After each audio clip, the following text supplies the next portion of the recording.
Hello, everyone.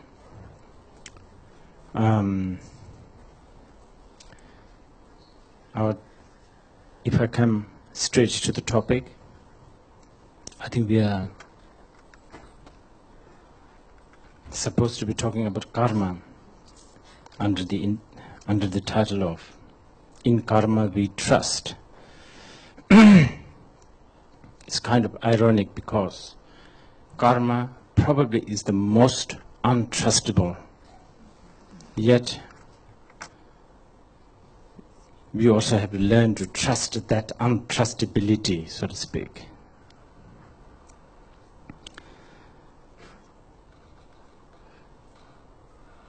You must have heard this riddle, the chicken and egg riddle.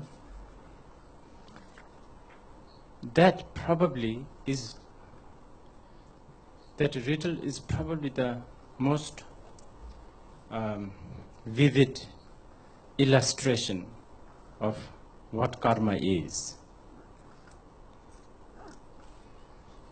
Karma is a very difficult subject. In my years of study in the Buddhist philosophy and metaphysics, I have to say the subject of karma is the most difficult.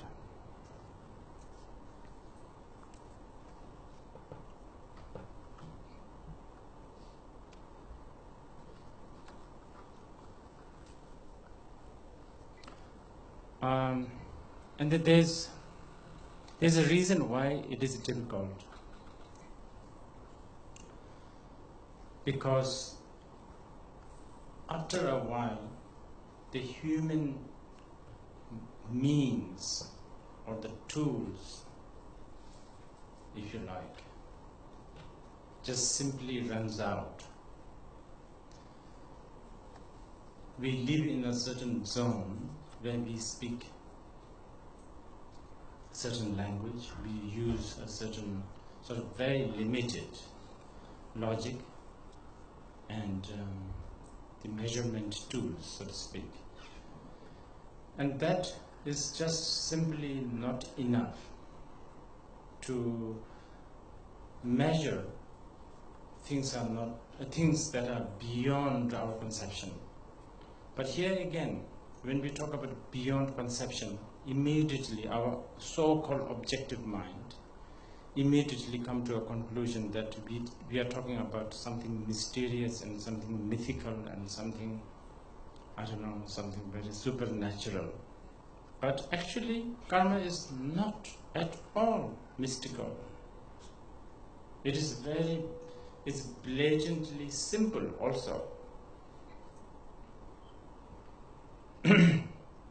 I'd like to engage this, whatever we are doing tonight, it would be good if we engage this through discussion, and if you like, I don't know, some sort of analysis, and you can ask questions, debate if you like, because only through these tools we can probably have a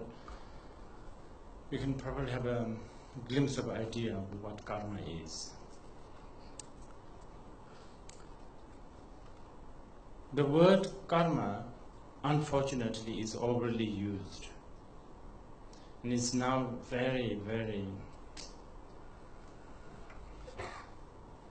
it's a very stained word. As a Buddhist, I feel I cringe when people talk about karma. When people use the word karma.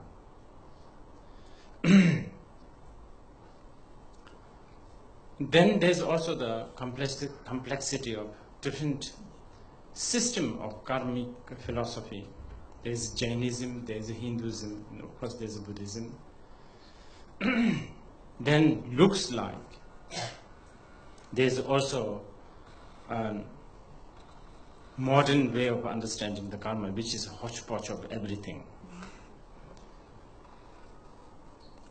nevertheless, karma has now entered into the English dictionary, and it has even become, I think in some parts, it has even become an English language. Anyway, as a Buddhist, I can try, I will attempt to explain what the Buddhists take, and especially from the Mahayana point of view, what the karma is.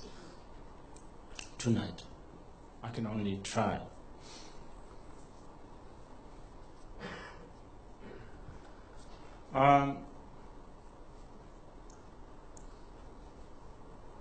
When we talk about karma, we are talking, okay, at glance we are talking about cause, we are talking about effect, and we are also talking about an action, because when we talk about cause and effect, naturally there is an action, there's a movement. So we are talking about a movement also. So when we talk about movement, we have to talk about time. And when we talk about time, we have to talk about space. So as you can see, karma is not like, okay, you do something bad and you go to hell. You do something good and you go to heaven. It's not as simple as that. If you really want to sort of go deeper into the world of karmic, I don't know, philosophy.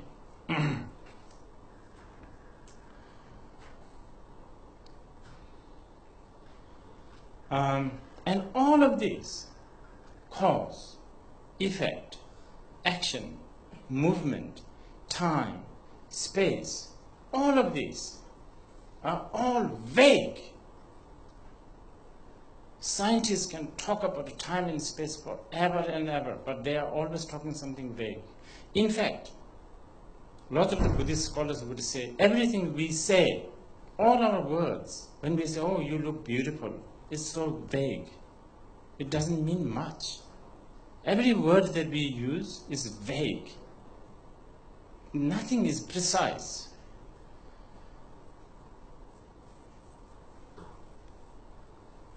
This is blue. This is white. It sounds precise, but what do we really mean by blue? What is the real, ultimate blue? Word can only vaguely summarize something. And we are happy with that, as one of the great Tibetan scholars, Gedin Chopel, said. Like cats. Cats have maybe one or two vowels. We have how many vowels? 4, 5. Cats have maybe 1 or 2 vowels, but with those 2 limited vowels, they can get by among themselves. They can have whole conversation. It's amazing that they actually can do it. We have 4 vowels, probably 5, but we still cannot describe certain things that we like to describe. The singers, lovers, philosophers have tried, especially when it becomes something more deeper and more inside, then it becomes more complicated. Anyway, you have to help me to sort of keep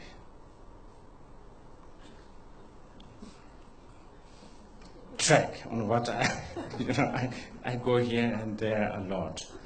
So if it's getting a little confusing, you have to really tell me. Back to the track. So we were talking about time, right? What do we mean by time? What is time? Well, I'm sure many of you here, those who have done a little bit of Buddhist studies, you know that time is relative truth. I always say this with a little bit of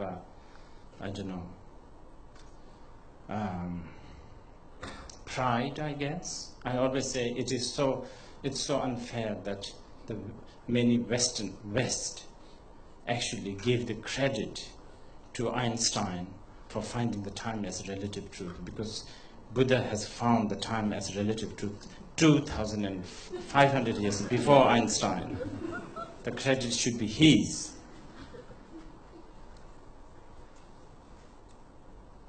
So, what is relative? If time is relative, what is relative? This is something you have to think about. Relative means not absolute. It is changeable. It is expedient. It is subjective. But anyway, when we talk about karma, we talk about cause, we are talking about effect, we are talking about action. And when we talk about that, we have to talk about time. And I'm emphasizing this a little bit about time because this is a kind of more exclusive Buddhist point of view. When we talk about karma, we talk about reincarnation. And I know reincarnation is a subject that many people don't, many people just, even among the Buddhists, I should say, even among the Buddhists, there are so many Buddhist scholars and even practitioners who like to shy away from talking about the reincarnation. I understand because Tibetan whole this reincarnation business has not really helped because there's all that dodgy stories about reincarnate people and double reincarnation, triple reincarnations, and so on and so forth, and all the corruptions that goes with it. But reincarnation, as hopefully I will come to that in the later part, is a must. When we talk about karma, we have to talk about reincarnation. And that, by the way, is a very big subject again.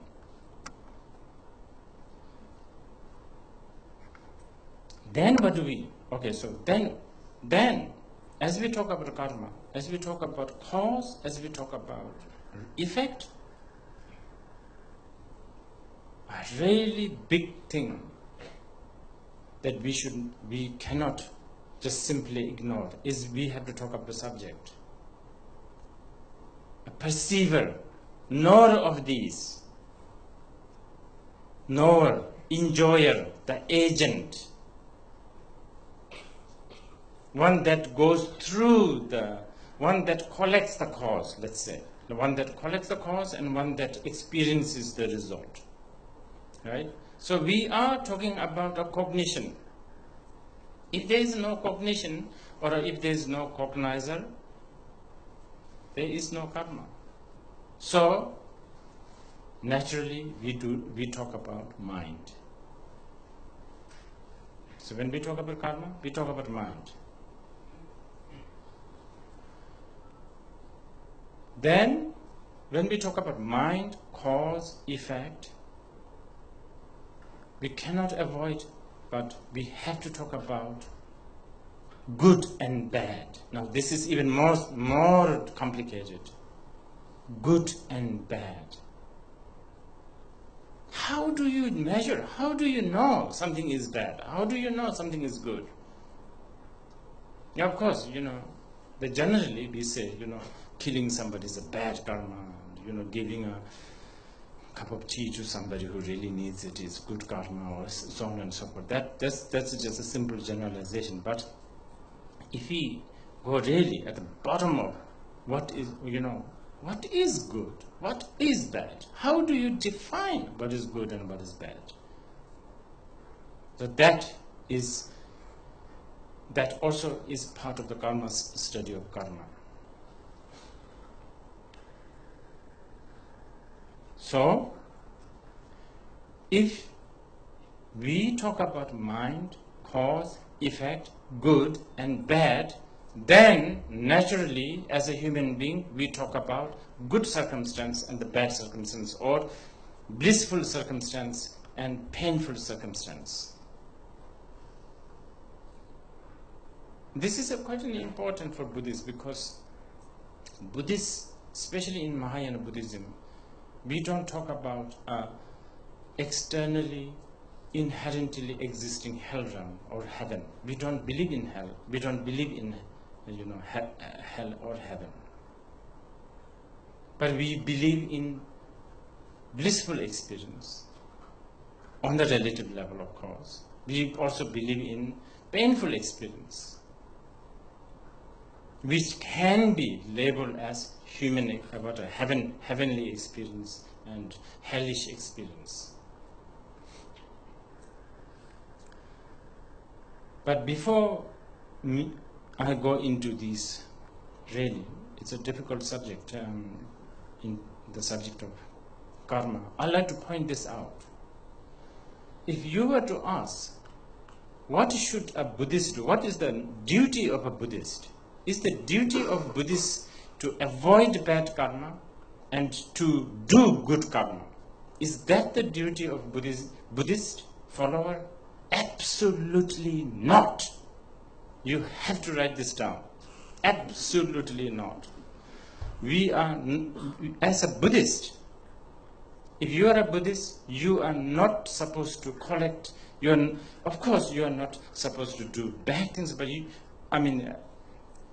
to avoid the bad deed and to adopt the good deed is not your ultimate goal or practice. So then what is it? Your aim, your goal as a Buddhist is to go beyond both bad and good karma. This is what Chandrakirti, one of the greatest Indian philosophers, said. Idiots do bad things and go to hell. Idiots do good things and go to heaven. Only the wise ones go beyond bad and good and achieve liberation. So, good to, what do you call it?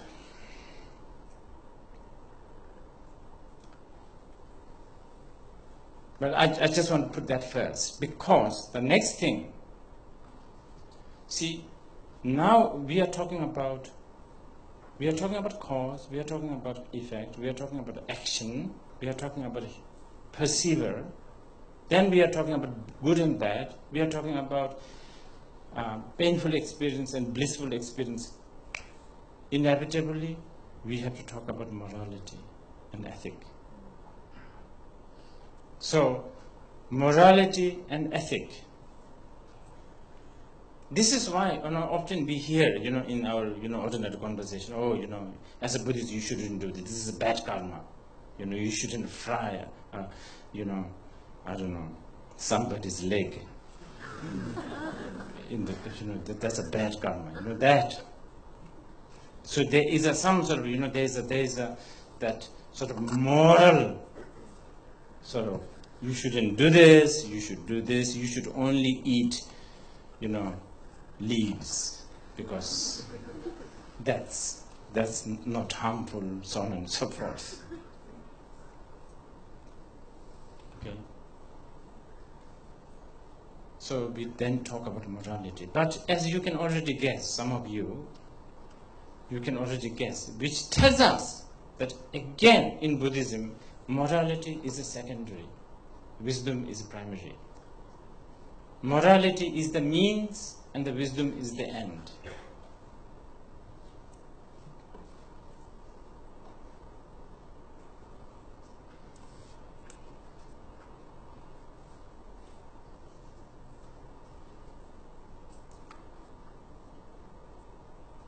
What does this tell us?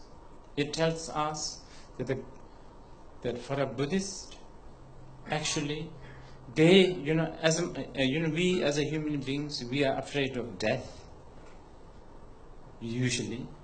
But as a Buddhist, we should be also afraid of birth. Death and the birth are equally troublesome. It's an equal burden.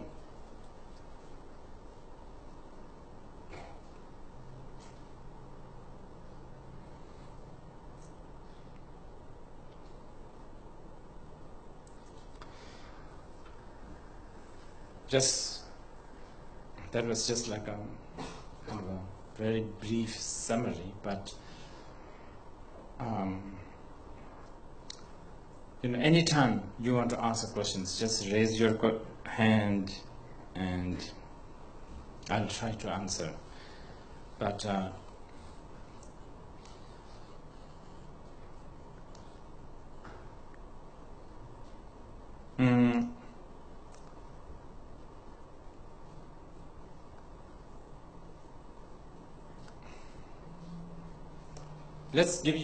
let me give you an analogy. Playing cards, okay? So because we have to now talk about, what do you call it?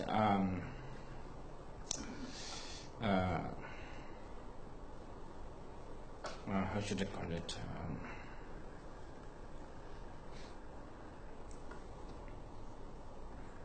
Fatalist or predetermined, right? Believing in predetermined. So this there's many questions that one can ask. Like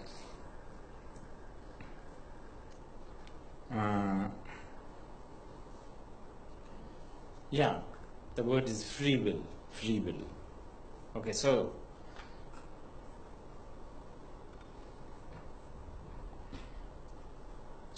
a rapist rapes someone. The question is, does the rapist have the free will? Or are you Buddhists going to say it is because of his past karmic deed and the consequences that he has to rape?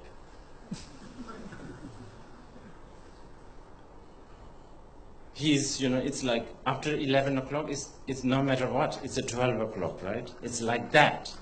So are we saying that,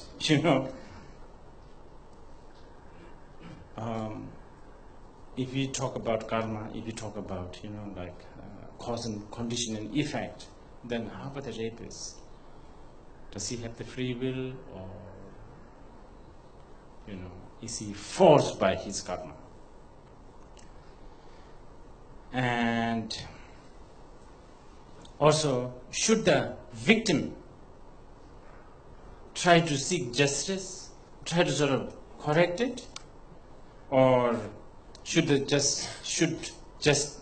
victim just blame it to himself, her or herself, saying that, okay, so this is my past life's karma, I'm being raped, that's it. So you want to ask these kind of questions.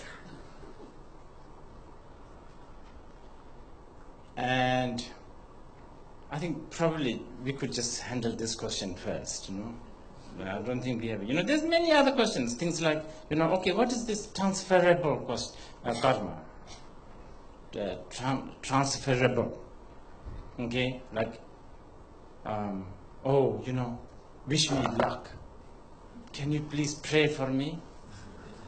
Can you do some fish release somewhere in, other side of Singapore, so that this side of the Singaporean will receive the blessing of it? What is this transferable karmic consequences? So there's that.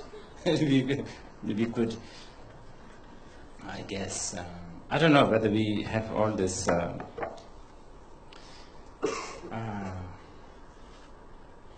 And also, it's difficult because, you see, many times the karmic consequence doesn't have to materialize right away. Buddha himself said, like a bird flying deeper into the sky, there will be no shadow. But sooner or later, the bird has to come down, because just, the bird will not make it all the way. Has to come down. And when the bird comes down, the shadow is there. So there's all that sort of, I don't want to say the word hidden karma. These words are so overly used, hidden karma. But anyway, there's that. And then, then that raises a lot of questions, because there's, all these bad guys doing all sorts of bad things, and they live the longest. They don't seem to have much health problem. But wherever they go, they are successful. What's that? And then there's all these good people who does good things, and they, they have all sorts of problems. They're depressed, they're sick, they're unsuccessful. Nobody hears about it. Everybody's annoyed with this person, so on and so forth. Something to think about. Anyway, the West, this is probably a good example. I want to just illustrate this. I think the concept of karma is fairly new in the West.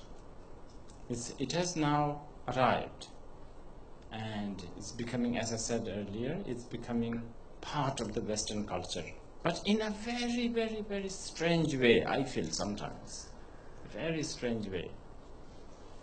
And I, as a Buddhist, sometimes I am cautious. The West, especially academics, they love the Buddhist concepts such as shunyata, emptiness. They love it. They really revere it. The Buddhist philosophy is one of the most studied and most scrutinized and appreciated now in the West, especially in the scientific world.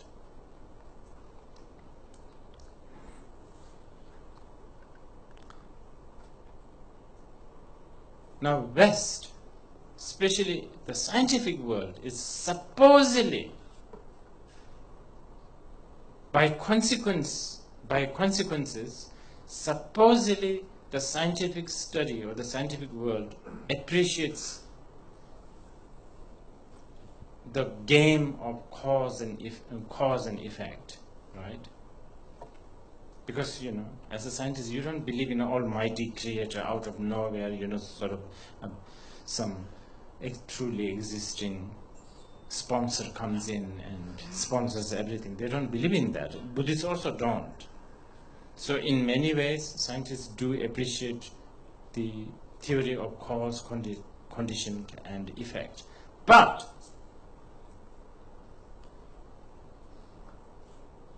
okay, so the emptiness, shunyata, is appreciated. To the certain extent, the concept of cause, condition, and effect that are taught in Buddhism is accepted. But as we go deeper,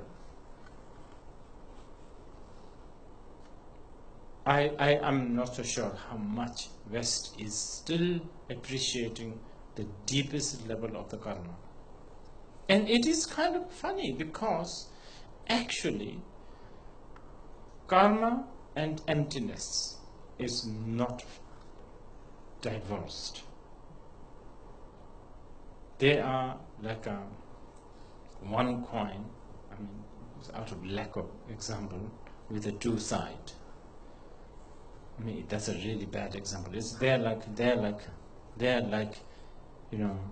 one, actually.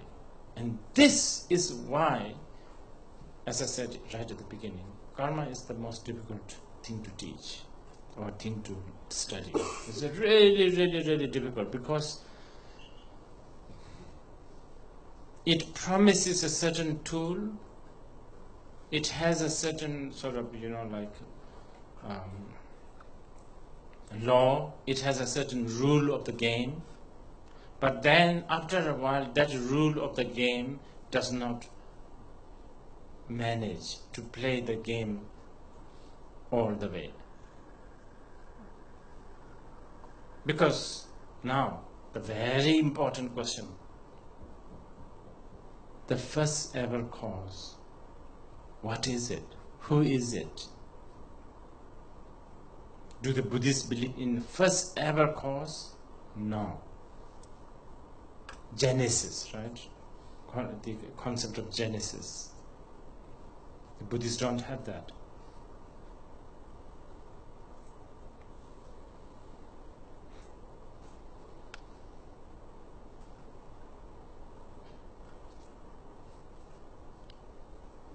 I was going to give you an example of playing card.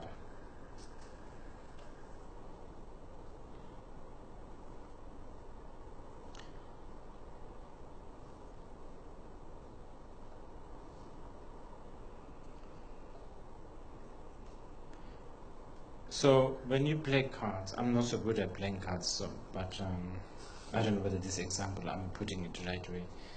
So you deal, right? So you give cards to different people. Now, you, to the certain extent, you have the control over what you do with the cards you have in your hand. Beyond that, you don't have a control.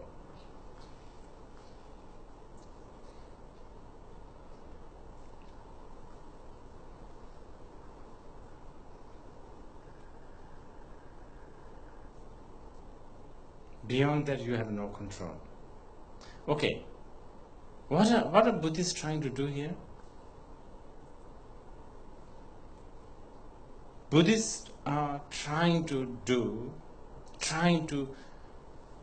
not deal the card. And if somebody is giving you the card, learn to say no. So that you don't even have to play the game. That control we are supposed to have. But in our case, we already have thousands of cards in our hand. So it's not it's not that going to be it's not that easy. But that's the, what do you call it? But here again, I have to qualify this more meticulously. You can accept, if somebody is dealing the card, you can accept the card, but with the awareness and with the compassion. Then you are not caught by the game. If you are not caught by the game, you're all right. Karma has no power in this case. But for us, when we play the game, initially probably it's a game, but you get caught by the game. Endlessly, months after months, years after years. And it develops habitual patterns, which is basically addiction. Karma is very addictive, it's very addictive. I mean, I'm talking about all kinds of addiction, infinite amount. I'm not talking about like addiction to cigarettes, addiction to, like alcohol. Those are like kindergarten level of addiction. You understand? There's like so many amazing addictions. And some of them are like, some of them may seem innocent, like addiction to Japanese stationery. But that could be the one. That could be the one that take you to the real deeper problem. We never know. Remember? Cause, condition, and effect. Anyway, I think this is kind of very vast. If you can please ask some questions, I would know, whether we are even communicating. Yes. I think I can hear you now. Oh.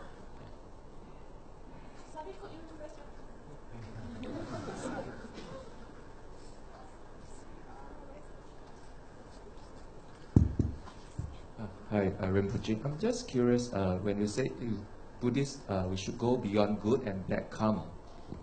What's your view on those Buddhists, Tibetan Buddhists who try to go against the political suppression and burn themselves? What is your view on that? Because I understand your teacher of the Durga monastery, he went through the Cultural Revolution and came out refined as gold. So, what is your view on those Tibetan Buddhists? The gold bit I didn't hear, but Oh, he went through the Cultural Revolution and came up refined as gold. oh, who? Chokri, what's that? The teacher who was imprisoned in China, who helped you set up the monastery. Okay, I guess the refined as a gold bit is, I don't need to answer anything about that, do I? Because that's just a poetic expression, I guess. What do I think about self-emulation? Did you? Yeah, well, are you talking, okay, so now here I have to define, since we are in an academic situation, so I have to ask you, very meticulously, are we talking about what I feel as a person, as a Buddhist? What do I feel?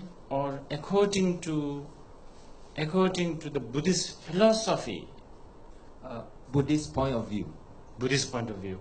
Well, as I said, Buddhist point of view, the ultimate aim is not to be caught, of course not to be caught by the bad karma, so-called bad karma, but even by the good karma. Oh, definitely. So,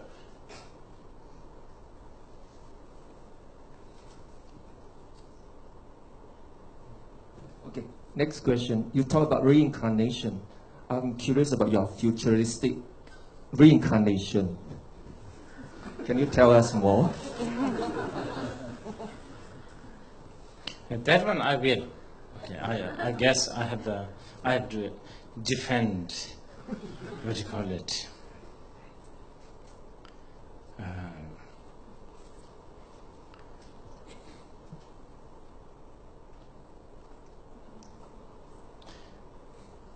Okay, let me just begin with something very simple, but probably also a little like a riddle-like. Do you believe in time? You. I'm talking about you. Do you believe in time as in, if I say, let's meet later, would you say, okay, or no, I'm busy? Would you say either of that? With you, I will always want to meet. Okay. Relatively and optimally. Okay. Wait. So, which means that you actually believe in a time that you can fix, you can schedule, so to speak. So you do believe in time. So what I'm trying to answer is, if you believe in time, then there is no reason why we cannot establish the logic of reincarnation. It is as simple as that. Okay, let me explain this a little bit. No Buddhist scripture has stated ultimately there is a reincarnation. No Buddhist scriptures has said that. If you read Hat Sutra, for instance, one of the most important liturgy, one of the most important document in Mahayana Buddhism, it has stated forget reincarnation, even the enlightenment, even the concept of enlightenment is just an illusion. So reincarnation is, of course, the most gross form of illusion. But we are talking about a relative. On the relative level, reincarnation exists. Just as a head exists on your neck. It's as simple as that. But now, there is a problem of translation. The English word reincarnation probably is not doing the justice. In Tibetan, the word is yang si. Yang means again. Si could mean possible, exist, or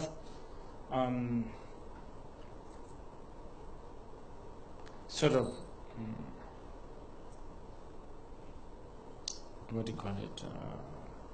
living, kind of.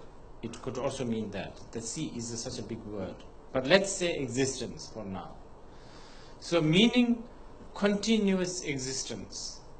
So if we use that connotation and explain the reincarnation, then one could say that yesterday's you and today's you are neither same nor different. It cannot be same. Because if you say one of them, if you say they're two separate beings, then whatever you did yesterday would not have any impact today. Right? If you say it is exactly same, you can never improve. Nothing has changed. You haven't become older. So it's neither same nor different. Then what is it? It is a continuation. See, we are talking about a relative time. So in this way, you have reincarnated from yesterday to today, from previous moment to this moment, from this moment to the next moment. Now the concept of the next life, I know where things becomes very complicated is when we talk about, okay, see, right now we all walk like this as a human being. And when Buddhists say, well, you may reincarnate as a butterfly and fly over these walls and look from above. This is when then things gets complicated, isn't it? In the minds, and then we think, now how is this possible? So this is actually good that you ask, because I was going to talk about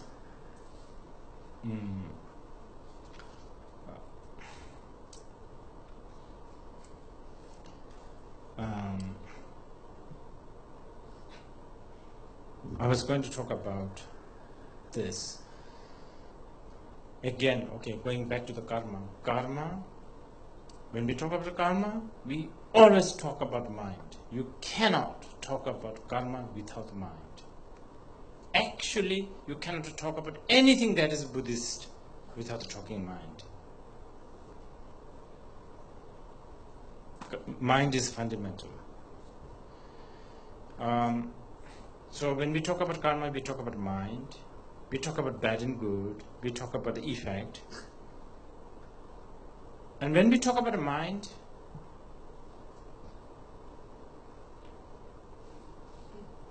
and cause and effect, and movement, we then talk about habitual patterns. When we talk about habitual patterns, we then talk about human character, not human, sorry, character.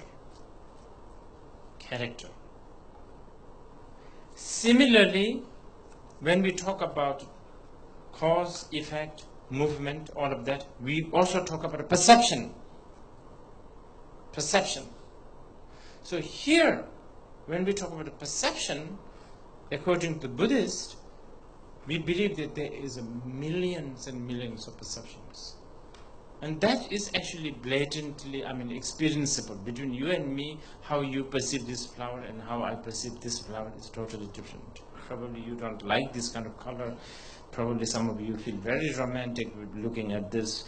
Probably some of you are disgusted because you saw something like this 20 years ago and you had a strange time.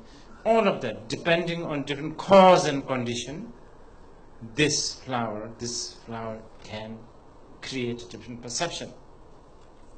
So thousands and thousands of millions of perception, okay? So when we talk about these perceptions, in order for us to communicate more easily, we then talk about 6 different kinds of perception, which we categorize as hell perception, hungry ghost perception, animal perception. What is it? Can somebody help me? Gods, devas, human. Asura perception, heaven perception, and human perception. That's a very big generalization. Okay?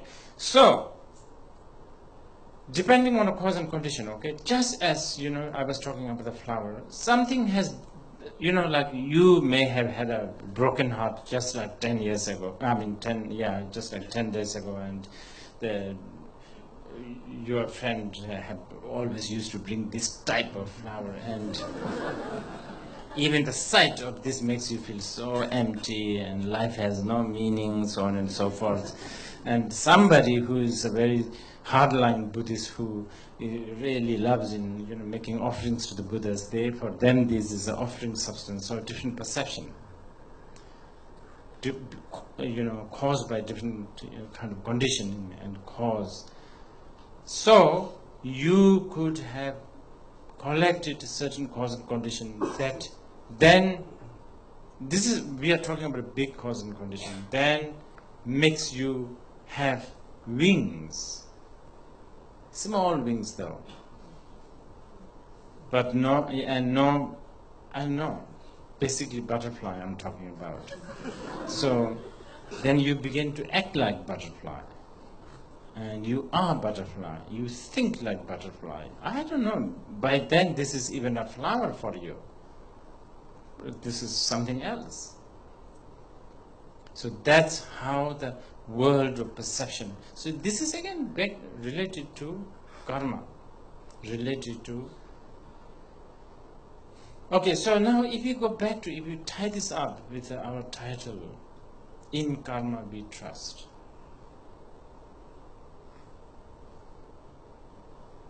Because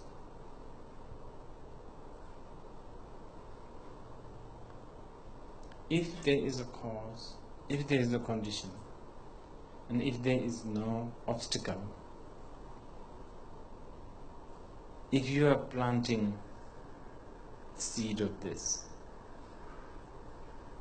somewhere in your garden, conditions such as weather is right, fertilizer, fencing, of course you, a big cause, is all there, and no obstacles such as a goat walking over it, or a big, hailstorm, then even if you wish no orchid, your wish will never come true.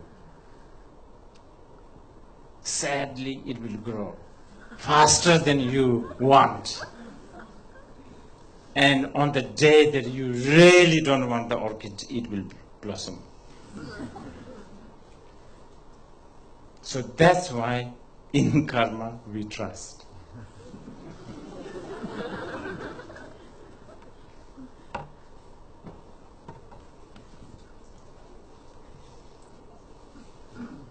Okay, yeah.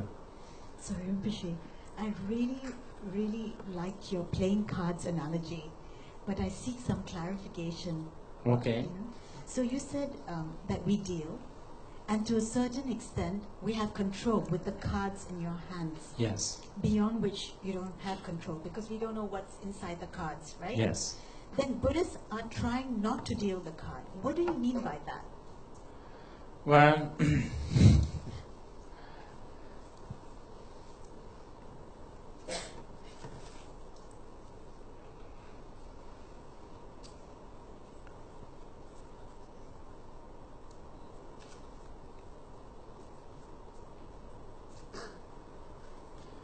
how should I put this?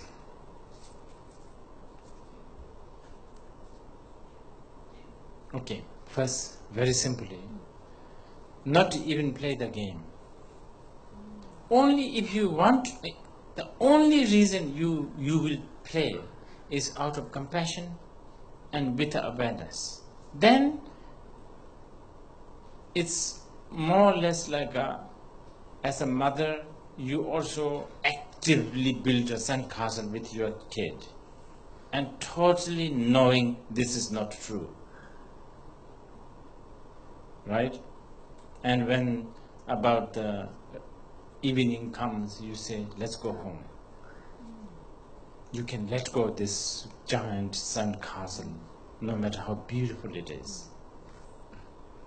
But you play during the daytime because you need to sort of entertain and lure this kid, educate this kid, I don't know, some other reasons. That is the only reason. Other than that, you aspire, you work hard, never to even play the game. That's what I mean. I was quoting Chandrakirti's quotation, remember? If you're idiot, you go do bad and go to hell, and etc. Thank you, Rinpoche.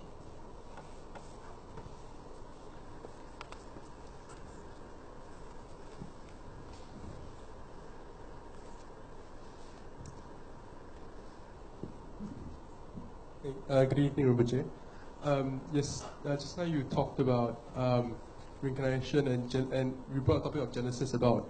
I was just curious because according to Sanghaka Sutra, the realms get, after eons, then the realms get cleansed and purified, and a new realm starts and continues, the cycle continues. Then how did the first realm start? Or is there even a beginning to talk about? Because I'm sure, at least let's say when you talk to people who, let's say, of Christian faith or of faiths of creationism, they will say that, okay, let that be light, and then that's how the world starts. Yeah. But for us, then they ask, where does the world start? Something has to start somewhere. Yes, the word beginning for Buddhists is very arbitrary. It's just for the sake of talking. They don't believe in beginning. For the sake of convenience, almost like 7-Eleven, you understand? For the sake of convenience, Buddhists believe in presentness, present moment. If you go to any Vipassana, course or Zen centers, be in the present moment, be here now, drink your coffee and just enjoy that, so on and so forth. But it's just for convenience. They don't believe in that. So, because you see, the moment you actually make a big deal out of the beginning, you are basically saying time is not relative. Because you are beginning to believe in the ultimate time, the first ever whatever. Then time is not relative. Time is relative, remember? Time is relative. Okay, for the convenience, I will answer you. For the convenience, I will answer you. And your question is, all these Buddha fields manifests, right? And when did it happen? Now.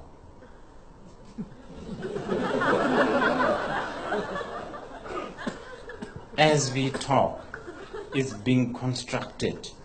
It's being painted, it's being decorated, it's being gardened, it's being, watered, the plants are growing, and the swans are swimming, and the bodhisattvas are running up and down, all of that, as we speak. Thank you, Vijay.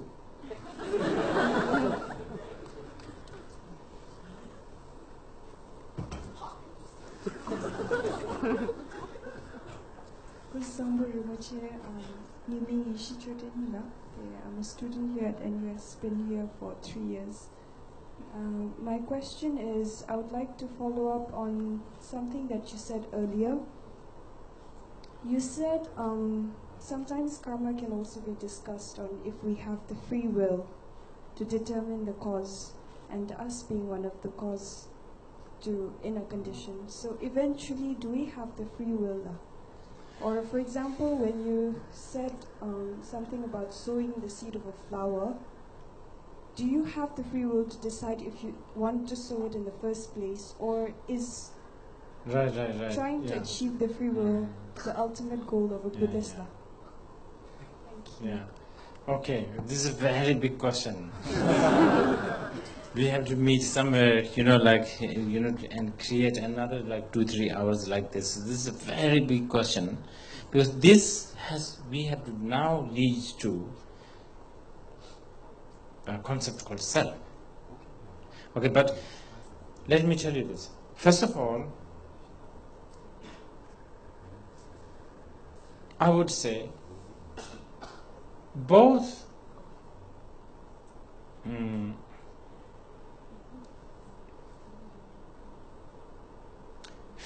to the certain extent, both free will and the opposite.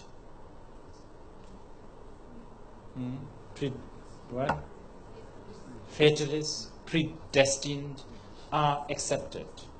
together, like the dealing the card, remember? You have a free will to do whatever you like with the card that you have been given. But because, you see, okay, you are allowed to do whatever, you can choose what you want to do with the card that is in your hand. Beyond that, you have no free will. But, okay, so forget that. Earlier, you had a choice not to play card, but you didn't choose that. You choose to play. So now you are given a card and you are stuck with those 3 cards that you have. And you have to come up with that. So both are true. Okay, first let me tell you that. But ultimately, this is where the Buddhist concept of selflessness comes in.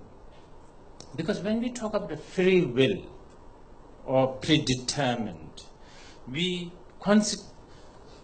by consequence, we talk about self. Free will, the possessor of the will. Right? That, who is that? So this is where Buddhists would deconstruct the whole concept or the notion of self. So you not only, you don't have free and you don't have will. So when you don't have the free and when you have no will, then you are at last liberated. I hope, yeah, but that's just very,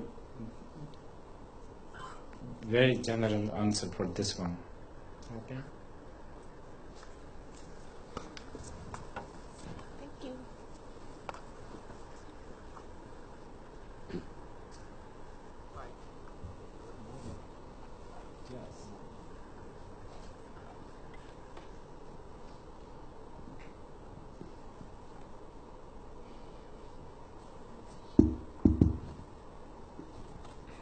Hi, good evening, Rinpoche.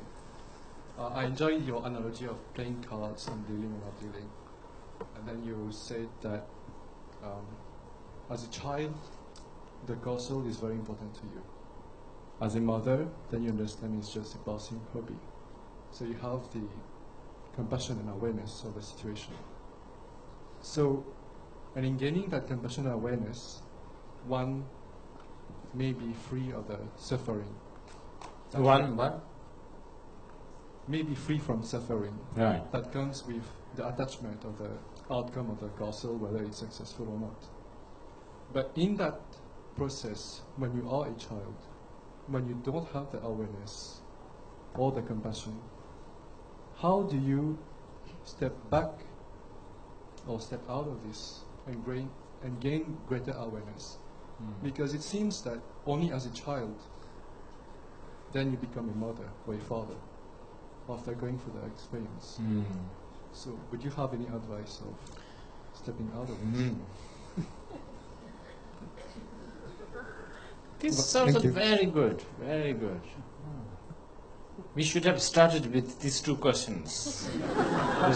Yeah. Because now we are talking about some, the Buddhist, again, this is one overly used word. I don't like to use, but we have no choice. We talk about merit. So, you may, in some very, some Buddhist countries, you will find, you may find icons of the Buddhas, or you might find symbol of the Buddha, or symbol of compassion, love, awareness, painted, sculpted, to plant the seed. That's how they use the word. Plant the seed of that awareness. So you will find, like one of my teachers used to, every time a cow walks by, he will very loudly chant, Javarinchen Tutarjana Chatsalo. This is the name of a Buddha. Name of a Buddha, the Tathagata, I think Rana Ushnisha.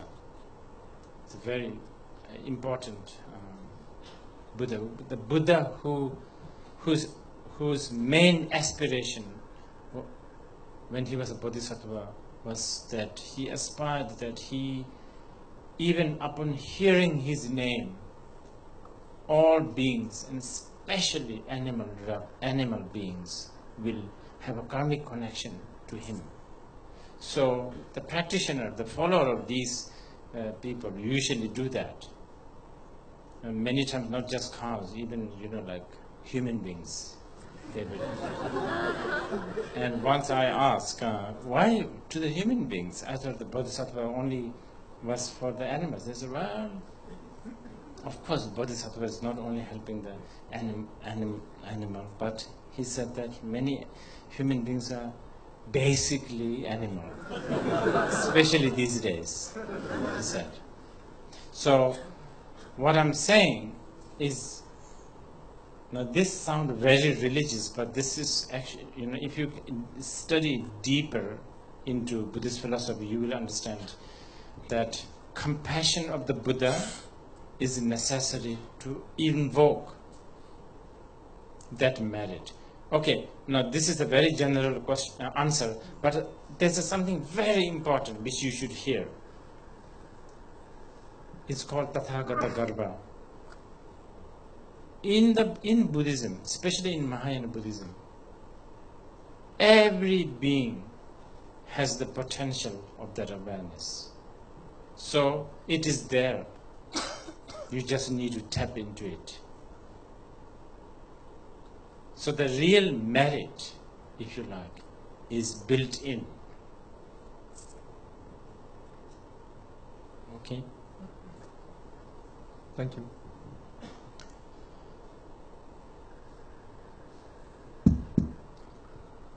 Good evening, Vijay. I refer to your concept of living in the present. As a layman, I spent a lot of time worrying about tomorrow, worrying about 10 years later, worrying about 20 years later.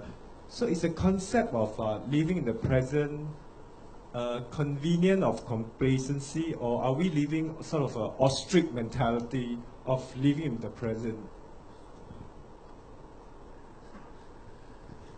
I didn't get the second part of the question. Is the concept of living in the present, believing in the present, convenient of complacency, or a concept of ostrich mentality where we refuse to think about what's going to happen next? Yeah. Well, that really depends on your aim. You understand? That really depends on your aim. What is your goal? And your definition of complacency and success and goal really depends so much on that. Because if your goal is to be successful in the Wall Street or somewhere like Orchard Road, then being in the present is the biggest waste of time, I'm telling you. It's the most useless thing to do. I mean, of course, nowadays, in the resorts they teach you how to meditate.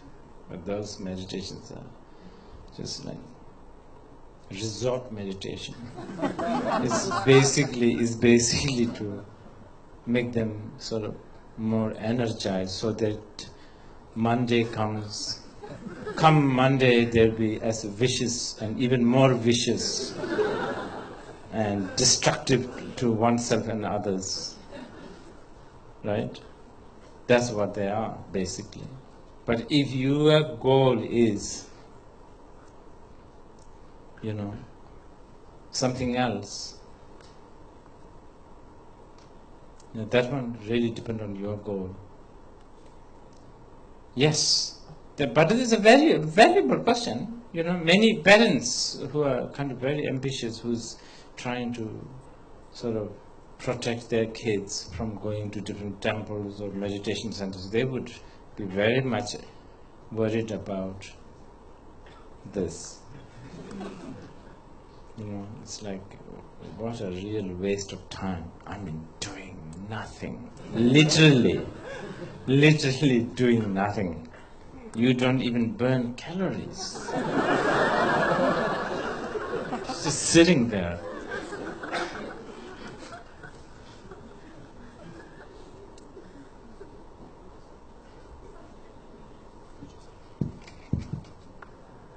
Sorry, do you mind raising your hands?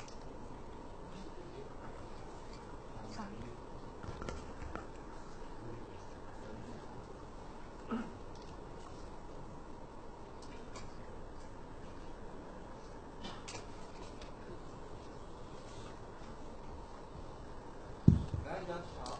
Yes. You say that the minute Buddhists are born, they are already playing cards. Buddhists, not only Buddhists, everyone. So do you really believe in this thing called purification of karma? And if you do, then how can we do it since we already have so many cards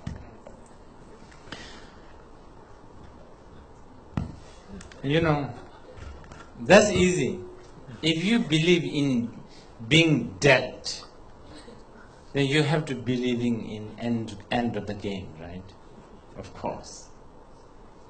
That's easy. This is actually the reason why we believe in purification is because it was constructed. This is where the Christian and Buddhist might differ also. Major difference. This is what Buddha says. You are your own master. Nobody is your master. Only you can purify. Only you can liberate yourself. So is it right then to say that if I don't believe in karma and I don't believe in merits and I don't believe in dedication of merits, it might be easier to be liberated in that sense? Okay, I will answer you that one. If you really don't believe, yes. But I don't think you have even a minute ability to really not believe. Because the moment a pimple grows somewhere, you will end up rushing to the pharmacy and trying to fix it. It's difficult not believe,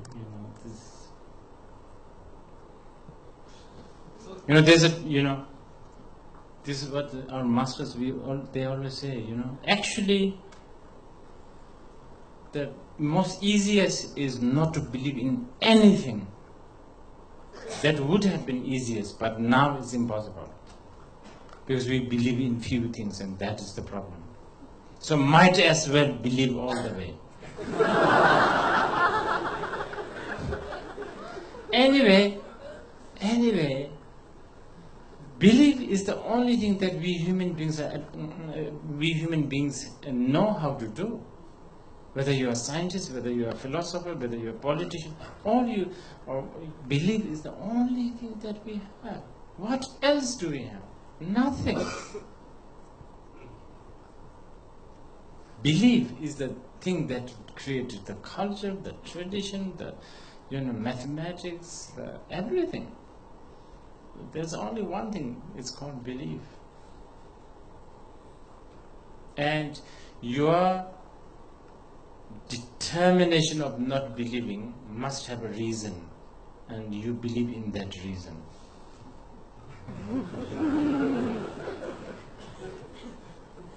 And that's also a belief. So can we say that believing in emptiness is also a form of belief then? Oh, Nagarjuna has said that. Nagarjuna. I don't even have to say this. This is long time ago he said that. Buddha himself said that. Buddha himself said, actually, if you have a mountain-like ego, he said it's okay. Of course, it's very, very not good. Ego is not good. But he said it's okay compared to even a sesame seed size of belief in emptiness. He said that's worse.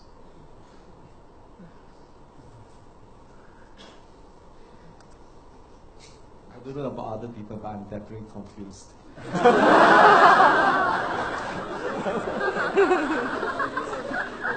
So you see, a lot of people are confused today. So it's okay, because confusion is actually like the hue of karma. It's like it's like the hue, it's the radiance of the karma. So it's,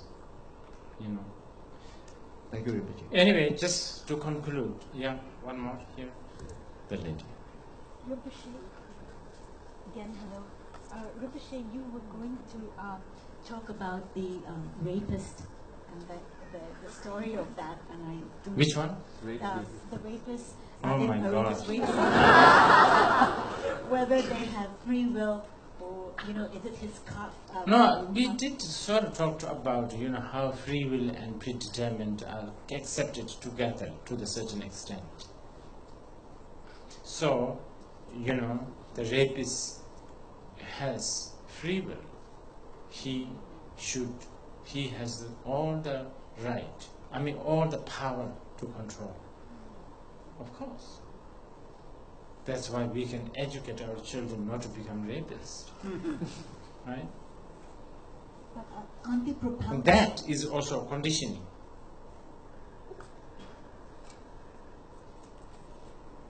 Okay. Well, Thank you. I will conclude this. Karma is a big subject. Of course, I've said this again and again. But one important thing though, karma is not an irrelevant subject.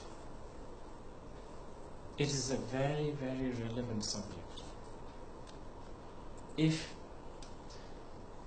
those who live in Wall Street, Orchard Road, White House, Kremlin, what is it? Diet, right? Japanese parliament. What is it called? Diet. Jungnan Hai. If these people have a little understanding on karma, basically understanding on cause, condition and effect, basically understanding the illusory aspect of cause, condition and effect, basically understanding whatever they are doing, it's going to have an impact to the world, not now only, but in 30 years, in 40 years. What they are going to do will have an impact of, in 30 years, Singaporeans will give birth to children who have 3 ears, 4 nostrils.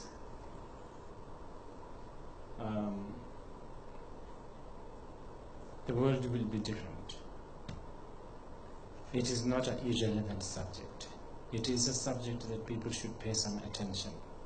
And I'm not even talking about moralistic sense. I'm talking about pure science of cause, condition and effect and its illusory nature. Thank you.